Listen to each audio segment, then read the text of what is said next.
नमस्ते। मेरा नाम अंकुश है। मैं आ गया हूँ एक नए टॉपिक के साथ। फिर से आपने डिस्क्रिप्शन में पढ़ ही लिया होगा। द टॉपिक है कि how to save money by working in corporate. This is for beginners. Like जो बिगिनर्स है, जो भी अपना कॉर्पोरेट करियर स्टार्ट करने वाले, ये वीडियो उनके लिए है।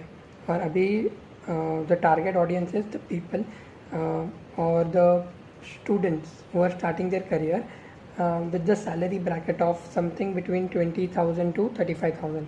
इसके बीच में अगर आप स्टार्ट कर रहे हो तो ये वीडियो आपको ज़रूर देखनी चाहिए। You will understand there are 7 tips which I am sharing with you, कि अगर वो आपने फॉलो कर दी तो you can retire at the age of 40 और 45 as well. So let's begin. But before that, कि आप एक सवाल पूछोगे कि मैं कौन होता हूँ आपको बताने वाला। So I have been working in corporate for past 2 years. Like in March I have completed my 2 years. So I have decent amount of saving now, and I have learned certain tips or certain things जिससे I have saved the money. तो इसके लिए I am eligible to tell you कि ये जो savings है वो क्यों करनी चाहिए और वो कैसे करनी चाहिए। अभी क्वेश्चन आता है कि वाई सेविंग्स आर इम्पॉर्टेंट। तो मैंने अपने लास्ट वीडियो में बोला था कि money is solution to 99% of your problems. तो उसी को फॉलो करते हुए मनी इज़ इम्पॉर्टेंट, ये तो आपको समझ गया होगा। और अगर आप अपनी कॉर्पोरेट जर्नी स्टार्ट करने वाले हो तो आपको ये भी समझ गया होगा कि पैसे कितने इम्पॉर्टेंट होते हैं। अभी let's begin with the video. So अभी there are certain assumptions which I am making, क्योंकि सबकी जो सिचुएशंस है वो सेम नहीं होगी। So I am making 2 assumptions that those people who are watching this video, first thing is that your parents has certain amount of money, like monthly income which they get. For example, they might be earning now, or they might be having certain rents which they get from home or shop or something from farm. The third thing is they have certain policy through which after 60 they are getting certain amount of money. तो अगर your parents is getting some amount of money and they are not totally dependent on you, so you can follow the 7 tips. And the second thing is that your salary ranges between this 20 to 35k and you belong to this middle class group. Now coming on to this topic, I have been, like, my age is 23 now, and I have been seeing this generation, like this what can I say, modern generation, Gen Z. I also belong to that. So in that I have seen that how people spend their money. So I have jotted down 7 tips through which you can save the money. The first tip is start your SIP on the date like you get your salary. इसका क्या मतलब हुआ कि जिस दिन आपकी salary आ रही है, फॉर एग्जांपल 1 जून को आपकी सैलरी आती है, मेक एन SIP। अगर आपकी 20,000 इनकम है तो 2,000 की SIP होनी चाहिए, 30,000 है तो 3,000 की SIP होनी चाहिए, 3,500 है तो 3,500 अगर आपकी 35,000 इनकम है। तो अगर ये SIP जिस दिन आपकी सैलरी आ रही है उसी दिन अगर ये डिडक्ट हो रही है तो it is very very good, okay, that you have been saving 3,500 और 3,000 whatever the amount is for long term. Okay, like बहुत ही लॉन्ग टर्म के लिए अगर आपने सोचा है कि 10 साल 20 साल, जैसे for example I have started my SIP 2 years, जब भी मैंने मेरा अर्निंग स्टार्ट किया तभी। सो अभी अगर मैं मेरा पोर्टफोलियो खोल के देखता हूँ, since it has been ups and downs in market, but my mutual fund is giving me 10% returns now.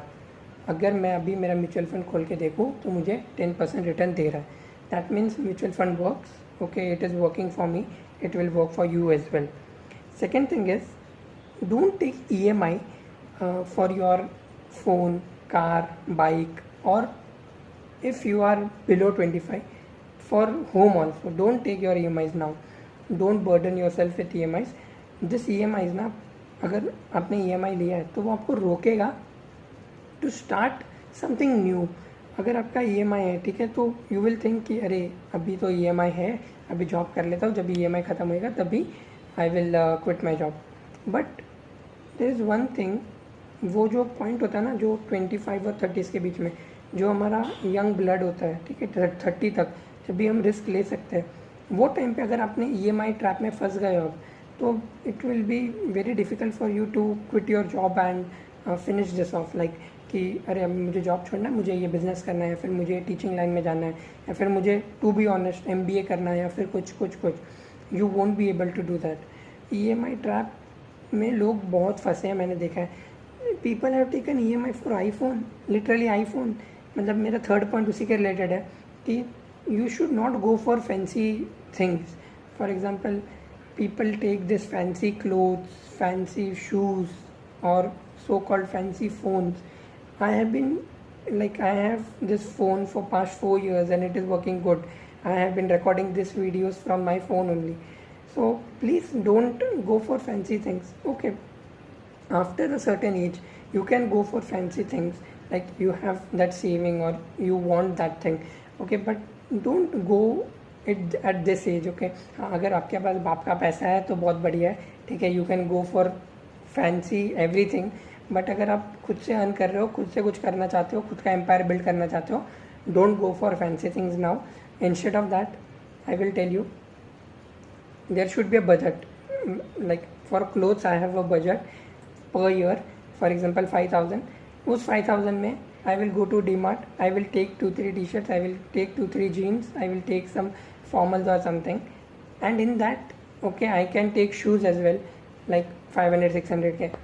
So I will be honest with you, please don't go for fancy things. Ultimately you will get into this debt trap, and ultimately you won't be able to get out of it easily. The fourth thing is, if you are working away from home, like I am working in Pune, my family is in Mumbai, the first thing which I will tell you is, please rent a PG. Don't go for flat and all. Please rent a PG.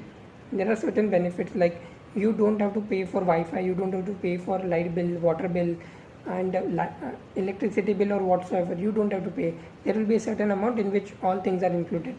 So it's better कि आप PG के लिए जाओ instead of this personalized flats or something. It will save you a lot of money and ultimately you will feel at the end of the year that अगर मैं flat में गया होता तो मेरा 10,000 रेंट जाता, और extra expenses, that is a different story. But if you are in PG, you will be having a 6,000, 7,000, 8,000, whatever it is, and it will include all the expenses. So go for PG, I will say. Fifth point is that you should start a recurring FD, or you should save a certain amount, and at the end of the year you should put that in FD. Because you will tell me that FD don't give that much returns, like 5%, 6%, okay, but this FD actually helps us a lot. It is easily liquidated. Like अगर तुमको कल cash चाहिए, you can go in bank and you can get that cash. But in mutual funds वो पैसे अटके रहते हैं, वो after 2-3 days you will get that. So FD भी होनी चाहिए, थोड़ी अमाउंट की FD करो, थोड़ा अमाउंट म्यूचुअल फंड में डालो। 6th पॉइंट इज थोड़ा अमाउंट स्टॉक्स में डालो। स्टॉक्स कौन से होने चाहिए? जो पैसिव इनकम आपकी क्रिएट करके दे। 4 महीने में 500, 600, 800 रुपये भी आ रहे, that's fine. I am getting a dividend of around 1000, 2000 every 4 months. So have a passive income of that. See the stocks, like Vedanta is a good stock जो आपको डिविडेंड देता है, 20 रुपीज़ पर शेयर उसका डिविडेंड देता है, और उसका शेयर है कुछ 270 रुपीज़, अभी ट्रेडिंग हो रहा है उसका। Second is Tata Steel, then Tata consumers, बहुत सारे स्टॉक्स हैं, इंडस टावर, जो डिविडेंड बहुत अच्छा देते हैं। वो डिविडेंड पैसिव इनकम के लिए आपके लिए बहुत अच्छा है, सो गो फॉर इट अगर आपको स्टॉक्स खरीदना है तो। And the 7th and the last point is, which is the most important point, have a mediclaim for your parents and for your self, और term life, whatever you have. Because जब भी medical emergency आएगी ना, medical emergency बोल के नहीं आती, अगर वो आ गई और जिस दिन आपके पास मेडिक्लेम नहीं है, ठीक है, वो आपका बैंक अकाउंट पूरा खाली कर देगा, लिटरली बोल रहा हूँ मैं।